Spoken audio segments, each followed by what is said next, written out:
And we're back, guys. Welcome to Tennis in a Minute, where we give you the rundown in 1 minute. I'm your host, Good Energy. Play has been suspended. That's right. It's hot. It's very hot in Australia right now. It's muggy. It's humid. You saw the conditions last night with Iga's match against Julie. Listen, guys, I covered the match, and Iga was sweating profusely. When have you seen Iga sweat like that? It was very uncomfortable, and I think that affected her play, to be honest with you. Julie was a little bit more adjusted to the temperature and the conditions than Iga was. Iga was very uncomfortable, and the reality here, she was sweating a lot. I thought she was detoxing or something. I've never seen Iga sweat like that. But Anett Kontaveit, Julie Grabher. Look, Julia's she's from Austria. This match has been suspended. It's very, very hot. I have to admit, though, Australia, out of all the slams, they really have probably the most beautiful arenas. We all know the U.S. Open's got the most historic arenas in terms, well, I mean, Wimbledon, yeah, Wimbledon's probably up there as well. But if you want to be a star in today's tennis, you have to win the U.S. Open. Wimbledon, I think maybe in the 70s, 80s, and 90s, it was the thing, but definitely in this century and in this day and age, the U.S. Open will make you a star, and that is a fact. Look at Emma Raducanu. She is a huge star. She hasn't won a title since. She's only won one championship, and she's still a huge star. Even Leylah Fernandez, the runner-up, she's a star.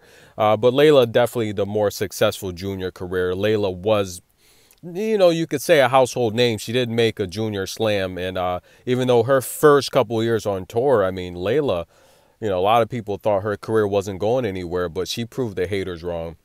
Listen, Anett Kontaveit, she's been on a slid, guys. She's lost to Qinwen Zhang, Borica Chikova.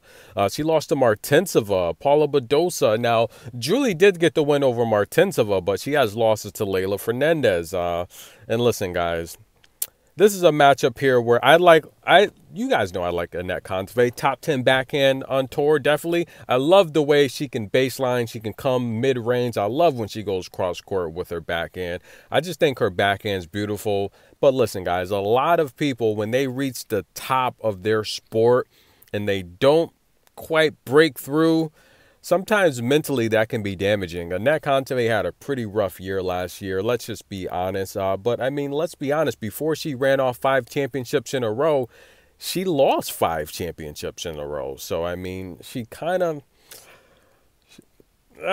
it's tough because it's like winning can change people, especially if they lose on the big stage when it matters the most. We saw that loss at the WTA finals to Garbiñe Muguruza. I don't think she's been the same since. I mean, she did have that indoor win streak, 23 wins or something like that. But she just hasn't been the same. And yes, part injury, but we're going to see if she can make a run here, to be honest with you guys. I think it's possible. I mean, she lost a match to Serena. That's, I would probably say, at Serena's age and her form, that's a match Anett Kontaveit should have won.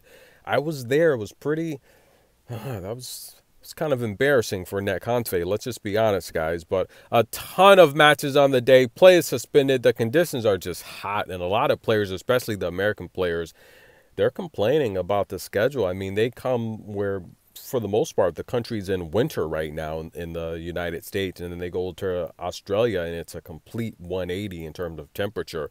It takes a lot to get used to. A lot of players are arriving in Australia, 2 months in advance to prepare now, and I don't know if that's overkill. I mean, arriving there 2 months to prepare, to me, it's probably overkill. If I were playing tennis now on tour, I'd probably want to get there maybe, I'd say 2 weeks in advance. Anything more than that, you're going to get homesick. And the reality here is you want to stay focused. You don't want to, you want to have some type of balance. Getting there 8 weeks in advance, that's a little too much. I think it's excessive. And I think for the most part, just being homesick, it could do more harm than good. Once you get your mind on other things and then you start getting distracted, I think that can have an adverse effect. I would probably get there 2 weeks in advance. I would prepare prior, get there 2 weeks in advance, and come up with a daily routine, and that should be enough. But 8 weeks in advance in Australia, I think that's too much. stay tuned, guys. Hopefully the play will resume shortly. We do have some matches indoors going on. This is Good Energy.